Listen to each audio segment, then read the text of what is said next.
Fala, meu querido aluno, pessoal, seja muito bem-vindo à nossa revisão de estatística. E é uma revisão, turma, voltada para o concurso da PMMG, beleza? Então, pessoal, pega uma caneta, pega um papel, pega um lápis, o que for, porque tem muita coisa que a gente vai revisar aqui que são conceitos, é uma parte teórica que realmente ela pode cair na sua prova, tá? Não é difícil, até porque você sempre pode associar esse tipo de conceito com situações do seu dia a dia. E a partir do momento, em turma, que você associa isso ao dia a dia, o processo de aprendizagem ela se torna mais efetivo. Porque você sempre vai pensar em algo do dia a dia que você ligou e que com certeza você tende a acertar com mais facilidade. Tranquilo? Pessoal, lembrando, antes de iniciar, segue lá no Instagram, @professor Ian Ribeiro, manda sua mensagem, manda sua dúvida que com certeza eu vou responder. Show de bola? Segue aqui comigo, turma, porque nesse primeiro momento a gente vai aprender o seguinte, ó. Em sua vida, desde o ensino médio, você estudou um tipo de estatística. E o bom disso, turma, é porque na prova da PMMG é a estatística que vai ser cobrada, tá? Aí você vai pensar assim, ué, Ian, tem mais de uma estatística? Na verdade, turma, tudo é estatística. Só que dentro da estatística eu tenho dois ramos de estudo, duas linhas de estudo. A que vai ser cobrada na sua prova, ela é chamada de estatística descritiva, tranquilo? Ou dedutiva. Só que é mais comum a gente falar como estatística descritiva. O legal é você perceber assim, ó. Quando você cita descritiva, significa que você está descrevendo alguma coisa. Correto? Correto. Porque a própria palavra ela dá a entender isso. Então, olha o que o conceito está falando. Estatística descritiva ou dedutiva é o ramo da estatística que tem por objetivo descrever fatos relacionados a um determinado grupo ou a uma população. E uma informação importante, turma, sem pretender tirar conclusões de caráter mais genérico. Tranquilo? Por que a gente fala assim, mas sem de caráter mais genérico, sem ser algo mais genérico? Porque você percebe, turma, que eu tenho dois ramos da estatística. Um desses ramos que eu vou comentar, mas você não vai estudar, a gente vai chamar de inferencial. Quem já tem uma noção de estatística mais aprofundada, vai lembrar que pela inferencial eu tenho o objetivo justamente de tirar conclusões mais genéricas. E o fato de ser mais genérica é uma noção de população. O que vocês vão trabalhar durante todo o estudo da estatística é uma estatística mais reduzida, é mais por tabela, é mais por gráfico, é mais por estimadores, que é média, moda, mediana, desvio, padrão, variância, tá? Então é algo mais específico, não é mais genérico. Tranquilo? Então, ao longo do estudo da estatística, você vai aprender um conjunto de técnicas e essas técnicas, turma, ela tem o objetivo de sintetizar dados. Até porque a estatística ela se preocupa com análise de dados. Tranquilo? Vamos lá. Observe que isso aqui é muito importante, até porque a gente vai fazer uma distinção no quadro que eu vou anotar. A coleta, a organização e a descrição dos dados, elas estão a cargo da estatística descritiva. Na verdade, a coleta ela é relacionada a um processo de amostragem, que é um passo separado, tá? O que você acaba associando principalmente à estatística descritiva é ao processo de organização e é ao processo de descrição daqueles dados. Lembra que você não vai tirar conclusões de maneira mais genérica. É aí que entra o outro ramo da estatística. Olha só, quando você vai fazer uma análise, então a análise e a interpretação dos dados, elas ficam a cargo da estatística inferencial. tá? Então, quando você vai interpretar de maneira mais genérica, é outro ramo da estatística. Então, perceba, e eu quero que você anote o seguinte, olha só. Estatística, que é a parte que a gente vai trabalhar nessa revisão. Lembra que até agora a gente fez o quê? A distinção dos dois ramos da estatística que você tem. E a gente viu que o ramo que é cobrado na prova é o ramo da estatística descritiva. Parece besta, turma, falar uma situação dessa, mas eu já vi, por exemplo, questões em que ele coloca, por exemplo, assim, para você dizer se é verdadeiro ou falso, a primeira, a segunda é verdadeira. Já vi esse modelo de questão. E aí ele coloca, por exemplo, assim, ó, primeiro, o ramo da estatística que se preocupa em organizar e descrever dados é a estatística inferencial? Não. Então, um modelo de questão que você tem que carregar é a distinção dos ramos da estatística. Então, como que você vai descrever um fato? Na prova da PMMG, você percebe a presença de tabela. É comum, tá? Na prova da PMMG, você percebe a presença de gráficos. É comum. Na prova da PMMG, você percebe a presença do que a gente chama de estimadores. Mas Ian, não sei o que é estimador. Sabe? Porque você aprendeu desde o seu ensino médio que para você passar em uma matéria, você tinha que ter uma média naquela disciplina. Então, quando você tem uma média, você tem uma noção de um valor que representa a sua nota. Beleza? Então, quando eu falo estimadores, são situações em que você trabalha as medidas de tendência central, ou também chamada de medida de posição. E nós temos também, turma, as medidas de dispersão, certo? Então você já tem o costume de trabalhar com isso. Às vezes você só não associava com algo da estatística descritiva, certo?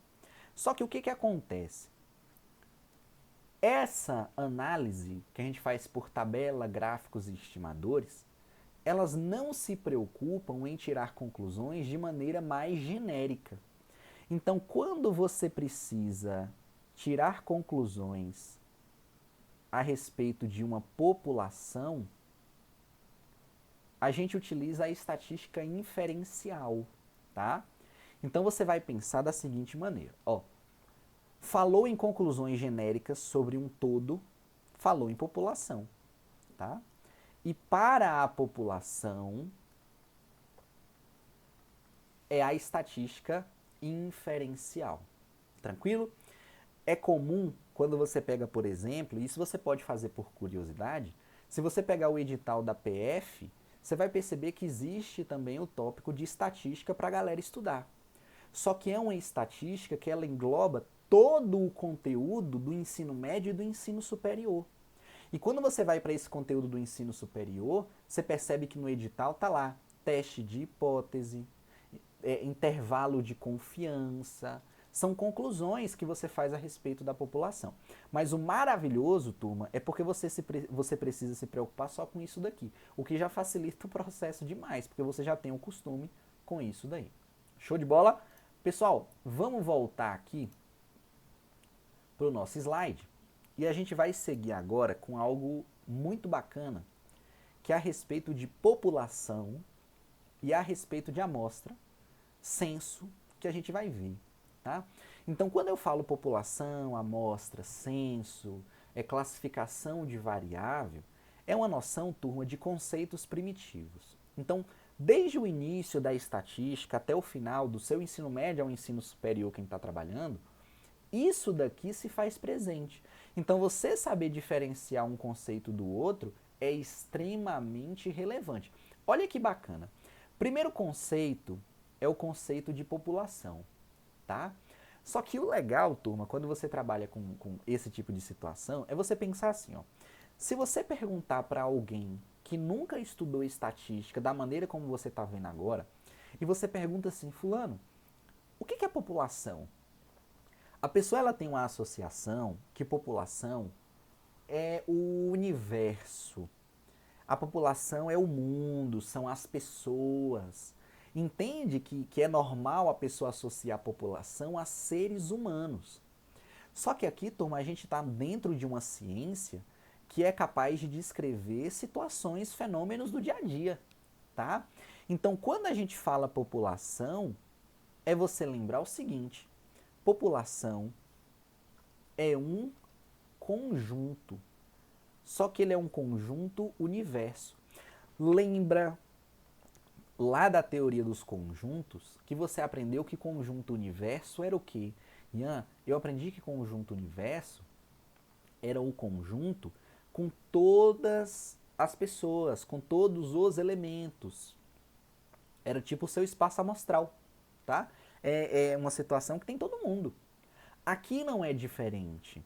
Só que você precisa enxergar que a população ela pode sim ser pessoas, porém ela pode ser, por exemplo, um conjunto universo de objetos e outras possibilidades. O detalhe é que essa população ela tem que ter o quê? Uma característica em comum. E aí se torna um objeto de estudo. Tranquilo? Lembra que quem tira conclusão de população é a inferencial. E aí, dentro dessa estatística inferencial, a galera estuda técnicas que permite você identificar um parâmetro, o cálculo, né? Fazer o cálculo de um parâmetro. Então, um parâmetro é uma medida numérica que descreve alguma característica da população. O que a gente vê é em relação ao estimador. Tranquilo? Olha que bacana, porque às vezes quando a gente fala sobre essa situação de objeto, de humanos, às vezes a pessoa ela não pegou isso muito bem. Então vamos falar alguns exemplos aqui. População. Vamos supor, turma, que você é um biólogo, tá? Só que você entenda que você ser um biólogo, você tem vários ramos de estudo dentro da biologia. Porém, você é um biólogo que estuda cobra. Beleza? Cobra, serpente, não sei a distinção muito bem. Cobra. Só que aí você vai pensar assim, ó. Existe só um modelo de cobra, uma espécie de cobra? Não. É muito comum você pensar assim, não, Ian, não existe. Eu sei que existe uma coral, eu sei que existe uma sucuri, eu sei que existe uma jiboia. Beleza. Então você começa a perceber o seguinte: se você juntar todas as espécies de cobra, você não forma ali uma população, forma, mas é uma população de cobra. Existe uma característica em comum entre eles? Existe. O fato de ser cobra, por exemplo. Tá? Cobra, serpente, tá? Não me julga não. É cobra. Então você tem uma população. Vamos supor que você tem um outro biólogo, seu amigo, só que ele estuda planta. Ele é botânico. E aí o que acontece? Existe só uma espécie de planta? Não. Só que aí você precisa entender que quando você junta todas as plantas em um conjunto só, é um conjunto universo com todos os elementos. E aí esses elementos, por mais que você tenha espécies diferentes, mas você tem a característica em comum, que é o fato de todo mundo ali ser uma planta. Beleza? Então entenda que população é algo muito maior do que seres humanos. Show de bola? Você pode estar, por exemplo, numa fábrica da Microsoft, uma fábrica de produção de chip. E aí você não produz só um chip de uma peça eletrônica. Vamos supor que você produz chip de celular, chip de computador, chip de micro-ondas. Só que quando você junta todo mundo, ele é uma população de um objeto. E existe uma característica em comum. É isso que você precisa abrir sua mente em relação à população. Beleza? Bora para o próximo conceito, porque aí agora começa a ficar muito bacana a visualização da estatística como um todo. Segundo conceito que a gente tem é um conceito de amostra. Detalhe, amostra é qualquer subconjunto não vazio de uma população. Eu não lembro o que é um subconjunto. População eu entendi que é um conjunto universo com todos os elementos. E aí fala assim, ó, uma estatística estimador é uma medida numérica que descreve alguma característica da amostra. Lembra que aqui agora estimador é o mais comum que você trabalha com média, moda, mediana, desvio padrão, variância, tá? Então, por ser um grupo menor, você não tem uma caracterização, uma conclusão mais genérica. Então, por ser um grupo menor, é estimador, tá? Parâmetro é população. Vamos entender o que é essa amostra e começa a ficar mais claro um processo que é chamado amostragem, tá? Eu não vou entrar no mérito dos tipos de amostragem, mas você vai perceber que isso vai fazer muito sentido. Entenda, turma, que a amostra nada mais é do que um subconjunto da população. Ponto. Lembra o seguinte, vamos pensar aqui agora, ó. Você está fazendo um levantamento, olha que bacana. Você está fazendo um levantamento a respeito de uma eleição, certo? A gente vai entrar no processo de uma amostragem, não necessariamente no mérito, mas para você entender. E você vai perceber o porquê de uma amostra. Existem as pesquisas eleitorais, certo? Certo. Aí eu pergunto para você assim, você concorda ou não que a pesquisa eleitoral, ela pergunta todo mundo da sua cidade? Você mesmo dificilmente foi perguntado em uma pesquisa eleitoral. Eu, particularmente, nunca conheci alguém que foi parado na rua sobre pesquisa eleitoral. Aí você vai pensar assim, não, realmente, velho. Eu sei que a pesquisa eleitoral, ela tem o objetivo de tentar tirar uma conclusão da opinião de todo mundo, mas não perguntam todo mundo. O que uma pesquisa eleitoral costuma fazer? Turma, costuma selecionar amostras. Eu não preciso perguntar a todo mundo do bairro que você mora para ter uma possibilidade de pensamento do bairro que você está. É aí que eles selecionam amostras. Então, numa pesquisa eleitoral, a pessoa não vai perguntar 10 mil pessoas do bairro. A pessoa vai pegar o seu bairro e selecionar um conjunto menor. Só que assim, esse conjunto menor, ele não faz parte do conjunto população, faz. E se esse conjunto menor, ele faz parte do conjunto população, ele se torna o quê? Um subconjunto. Quer ver uma outra situação que é muito comum? Lembra que a gente falou nas pesquisas científicas? Lembra que seu amigo é um botânico? Se ele vai fazer uma pesquisa, turma, a respeito de uma planta, ele não precisa pegar todas as plantas do conjunto população para fazer uma análise. Você concorda? Por exemplo, tem uma população muito grande, mas ele não precisa daquilo tudo. Ele vai selecionar uma parte do todo. Aí essa seleção da parte é uma amostra, beleza? Então você tinha várias espécies de planta, mas ele pode selecionar somente uma espécie daqui, somente uma espécie daqui, uma daqui, uma daqui. Então você reduz o seu espaço amostral para uma finalidade ao final de interpretação do todo. Essa é a noção de população e amostra que você tem, tá? Então, quando você joga isso para o seu dia a dia, isso é muito melhor de ser interpretado. Quem é o pessoal da polícia, por exemplo, olha como é que a gente vai jogar isso no seu dia a dia, vai fazer muito sentido. Pessoal, existe um mapa da criminalidade, beleza? Beleza. Tem gente que trabalha na polícia com relação a isso. Então, vamos supor assim, ó, nesse mapa da criminalidade, você tem todos os bairros da cidade em que a pessoa está morando. Tranquilo? Tranquilo. Só que assim, a pessoa ela quer tentar tirar uma conclusão a respeito da cidade. Mas aí o que acontece? Ela não precisa ficar analisando todas as ruas, vamos pensar assim, todas as ruas de um determinado bairro. Na verdade, ele seleciona algumas ruas para fazer uma análise do bairro como um todo. É claro que isso é passível de erro, até porque estatística é uma ciência que às vezes realmente tem muito erro.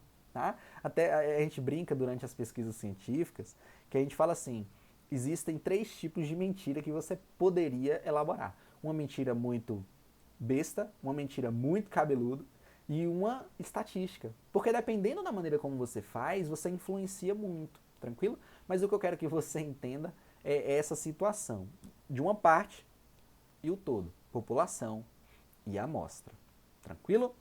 Bora voltar e a gente vai continuar aqui o nosso conteúdo. E agora, turma, antes da gente ir para um conceito que cai demais em prova, né? Que, além de organização, é as classificações dos objetos de estudo. No ano de 2022, a gente teve o censo do IBGE, tá? E aí provavelmente você foi abordado na sua casa sobre um recenseador do IBGE, onde ele tinha o objetivo de fazer um levantamento estatístico. Então, o IBGE ele não fornece informações da população. Então, acontece assim, ó, o que é um censo? São processos estatísticos, tá? Processo estatístico, utilizado no estudo de fenômenos coletivos. Então, o censo é uma avaliação direta de um parâmetro, e de fato o parâmetro é populacional, através dos dados obtidos de todos os componentes da população. Quem aí respondeu o censo do IBGE percebeu que a galera perguntava quantos filhos você tinha, a renda de cada um, o que cada um. Então é um levantamento de maneira completa, tá? Então envolveria todos os componentes. Vamos lá. Interessante isso aqui, turma. Olha só. Os dados amostrais, eles devem ser coletados de modo apropriado, através de um processo de seleção aleatória. Mas tem 2 situações que são específicas, tá? A gente fala como processo amostragem aleatória simples, mas você também poderia ter um processo onde você tinha ali uma amostragem sistemática, que passaria por um cálculozinho e formaria o parâmetro de seleção. Você poderia fazer uma estimativa, uma situação de amostragem por conglomerados, mas você, por enquanto, isso aqui não é tão relevante não, tá? Dessa forma, se não forem coletados de modo apropriado, podem se tornar inúteis ou induzir o erro a um processo decisório. Existem 2 formas de você organizar dados. Primeira forma é em relação a dados brutos, segunda forma é em RAW. Pessoal, quando você fala dados brutos, é uma organização desordenada. Organização desordenada. Por exemplo, você é um investigador e você está analisando uma rua a respeito de uma criminalidade que está ocorrendo ali. E aí vamos supor que no primeiro dia de análise você não observou crime nenhum. Então o 0 ele é um valor que você tem como resultado. Vamos supor que no outro dia você tenha analisado um crime. Pô, ali aconteceu um crime, velho. 1. Vamos supor que no outro dia não teve nenhum. Vamos supor que no 4º dia de análise você teve ali 4 crimes. E no 5º e último dia você teve 2 crimes. Beleza?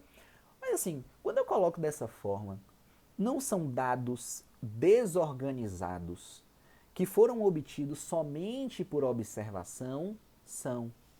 Eu posso pegar esses dados e organizar em RAW. Só que, turma, organizar em RAW é simplesmente organizar os dados de maneira crescente ou decrescente. Isso é um passo necessário lá em mediana, beleza? Então, quando a questão fala assim, a pesquisa, né, o caso na teoria, a gente fala, coloque os dados em RAW. Tanto faz ser crescente ou decrescente. É você pegar aqui e colocar simplesmente 0, 0, 1, 2, 4. Isso facilitaria e vai facilitar o cálculo de uma mediana, a visualização de uma moda, por exemplo. Tranquilo? Agora, aqui, turma, mora boa parte das questões teóricas que vocês vão encontrar. Detalhe, lembra que a gente viu assim, ó, quanto à organização, a gente tem dois tipos, bruto e organizado em rol. Quanto ao tipo que a gente trabalha, quanto à amostra que a gente trabalha. Eu tenho duas classificações dentro disso daqui. Turma, de verdade, guarda no seu coração isso. É importante. Eu acho que de toda a aula, essa parte é a parte mais importante. Primeiro tipo que você tem de amostra, de dado coletado, visualizado, é chamado dado quantitativo. Só que pensa comigo, quando você lê quantitativo, lembra muito quantidade. Ponto. Essa é a primeira distinção que você faz. Então, ó, dados quantitativos possuem características numéricas, representando contagens ou medidas. Então entenda, se você está analisando um dado e ele é um dado com valor numérico, automaticamente ele é quantitativo. Só que dentro de dado quantitativo, eu tenho dois tipos, discreto e contínuo. Detalhe, aqui turma, você vai entender assim, ó. Anota, se for discreto, eu não tenho número decimal. É sempre uma contagem exata. Então você pode afirmar que discreto pertenceria, por exemplo, ao conjunto inteiro. Tranquilo? Então, por exemplo, são dados que possuem variáveis que assumem determinados valores inteiros, 0, 1, 2 e assim por diante, em um intervalo de valores. Olha um exemplo. Quantidade de alunos em um curso, quantidade de servidores públicos, quantidade de aparelhos. Você sempre vai pensar assim, poxa, existe a possibilidade de você colocar um número decimal aqui ou ele é sempre exato? Se for sempre exato, é dado discreto. Você não pode encarar que você tem numa turma, por exemplo, eu tenho aqui 1,2 alunos, 2,4 alunos. Não, é contagem exata, contagem de aparelhos é exato. Agora, quando você vai para uma situação em que o dado visualizado ele assume valor decimal, ele é contínuo. E aqui, turma, o fato de ser contínuo é um valor que pertence ao conjunto real, beleza? Então, são dados que possuem variáveis que pode assumir qualquer valor em um intervalo. Altura, peso, salário, temperatura e assim sucessivamente. Talvez você possa me perguntar assim, mas eu peso 58 quilos. Beleza, você. Só que eu posso chegar para você e falar assim, tudo bem, e eu peso 72,3. Coloquei a vírgula, é contínuo. Mas a minha altura é de 152 centímetros. Beleza, mas a minha pode ser de 168,5. É normal. Então, colocou vírgula, é contínuo. Beleza? Além de você ter a classificação numérica, você tem a classificação qualitativa. Pensa comigo, quantitativa, quantidade. Qualitativa, qualidade. E aí são dados que possuem características não numéricas, podendo ser separados em diferentes categorias. E aí a gente tem agora dois tipos de dados qualitativos. Primeiro dado qualitativo a gente chama de nominal, tá? Turma, nominal é nome ou rótulo. Possuem características não numéricas. Logo, não podem ser ordenados. Quando a gente fala ordenado, é sentido de uma ordem, tá? Sentido de hierarquia. Então, por exemplo, você vai fazer um estudo estatístico a respeito de uma amostra, porém, do sexo masculino, tá? Então, sexo masculino e feminino. Masculino, feminino. Você pode fazer uma análise a respeito da cor dos olhos de uma determinada população ou um determinado grupo. Como a sua variável, o seu objeto de estudo é cor dos olhos, Cor dos olhos assumem nomes. Então, nominal. Certo? E quando você possui a relação de ordem, turma, vem de ordinal. Então, olha só, dados ordinais são dados estatísticos que dependem de uma avaliação subjetiva quanto à preferência ou desempenho de um conjunto de observações. Detalhe, ó. A principal diferença entre dados nominais e ordinais é que os dados ordinais têm uma ordem, enquanto que os nominais não. Olha que interessante. Eu posso classificar como alto, maior, máximo, satisfeito ou insatisfeito, extremamente insatisfeito. Eu posso classificar como. Aí a gente poderia pensar em uma situação de renda de uma população, classificação de renda. É normal a gente falar classe média, classe baixa, classe alta, correto? Então, assim, economicamente falando, existe uma ordem entre essas classes sociais. A gente sabe classe baixa, classe média e classe alta, muito alta. Existe economicamente uma ordem que foi estabelecida. Você poderia pensar, por exemplo, em relação à graduação. Médio, graduação, especialização, mestrado, doutorado, pós-doutorado. Não existe uma ordem, uma hierarquia ordinal. Como que isso aqui, tudo que a gente viu, vai ser aplicado dentro de uma questão? Aqui, é só para você ter um parâmetro de como poderia ser de fato cobrado, tá? Então vamos pensar assim, ó. Assinale a alternativa que apresenta o conceito de variável quantitativa discreta. Falou quantitativa discreta, lembre que a quantidade tem que ser inteira, não pode ser quebrada. Tranquilo? É aquela que expressa o valor de uma contagem. Beleza. Por exemplo, idade, quantidade de televisores numa casa, quantidade de habitantes de uma cidade.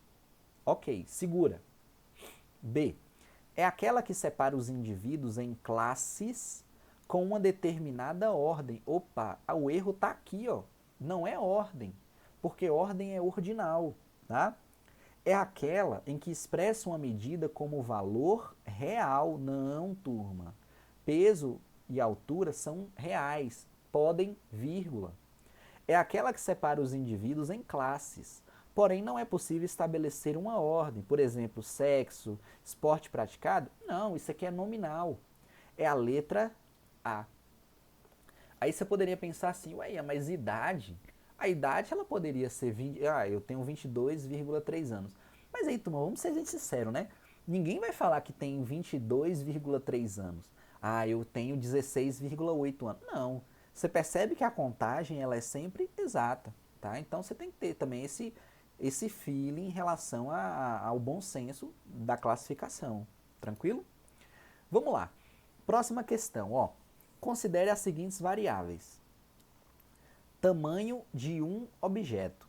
E na verdade aqui ele não classificou que o tamanho de objeto é como uma unidade de medida. Você percebe que ele colocou como pequeno, médio, grande.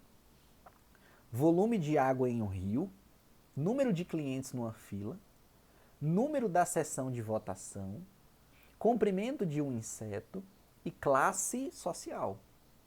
Com relação à classificação dos dados requeridos como variáveis de pesquisa, é correto afirmar que, vamos lá, vamos pegar cada alternativa aqui, ó. As variáveis 1, 4 e 6 são qualitativas? 1 é qualitativa? É. E é uma qualitativa nominal ou ordinal? Ordinal. Porque você percebe que existe uma ordem aqui, ó, pequeno, médio e grande. Ordenado, mas é qualitativa. 4. É qualitativa? Olha 4. Número de sessão de votação? Não. Pega seu título de eleitor, vai estar lá número de sessão, um número exato. Tranquilo? Então o erro está aqui, ó. As variáveis 3 e 5 são quantitativas contínuas? A 3, turma, número de clientes numa fila, é contínua? Não, é discreta. C, as variáveis 2 e 3 são quantitativa discreta, e olha a letra D. A variável 4 é uma qualitativa ordinal. Vamos pensar aqui agora, ó. Eu acredito muito que essa daqui ela tenha sido elaborada de uma maneira que era passível de recurso. Porque o que acontece? Quando você analisa a letra B, você percebe assim, ó. As variáveis 3 e 5 são contínuas? A 5 é. Porque você pode ter um comprimento de um inseto dado com vírgula. Então, meu inseto tem 12,4 centímetros. Só que automaticamente o número de clientes numa fila, não. As variáveis 2 e 3 são quantitativas discretas? Olha a 3. A 3 é. Só que, na verdade, volume, turma, não é não, tá? Volume é normal quando você calcula o volume dado em vírgula. Isso é tão prova que se você pega provas de concurso, provas de vestibular, na escola, você percebe que eu poderia colocar que eu tenho um volume de 23,2 metros cúbicos. Talvez quem elaborou essa questão pensou no seguinte aspecto, em litro. E aí, normalmente, quando você associa volume de água em um rio, ou volume dado em litro, só que aí seria capacidade, digamos assim, é normal ser mais exato, tá? A variável 4 é uma qualitativa ordinal? Não. O que seria qualitativa ordinal seria a 6. Aqui sim você pode falar que é uma qualitativa ordinal. Tranquilo? Eu acredito que o erro pode ter sido elaborado aqui. E ele, na verdade, a questão ela considerou isso daqui como resposta, tá? Mas a gente viu que poderia e realmente é passível de erro. O que é mais interessante aqui é você entender as classificações que você poderia. A questão considerou essa, porém, passível demais de recurso. Passível de recurso. Porque volume pode ser dado de maneira contínua. Capacidade é mais difícil, mas eu acredito que ele tenha associado justamente capacidade, volume, de maneira implícita. Mas aí, pô, você ficar pensando nisso também aí demais, o que que o... Né? Ele abriu brecha para recurso. Show de bola! Pessoal, eu espero que você tenha entendido, eu espero que você tenha gostado dessa revisão, tá? Eu espero que você tenha anotado tudo, de verdade. Fiquem com Deus, que Deus abençoe a vida de cada um de vocês. Bons estudos, segue lá no Instagram, @professor Ian Ribeiro, manda sua mensagem, manda sua dúvida, que eu vou responder, a gente vai conversar, a gente vai debater. Se tiver alguma dificuldade, se você apresentar um outro ponto de vista, extremamente válido. Show de bola, pessoal, fiquem com Deus, fui!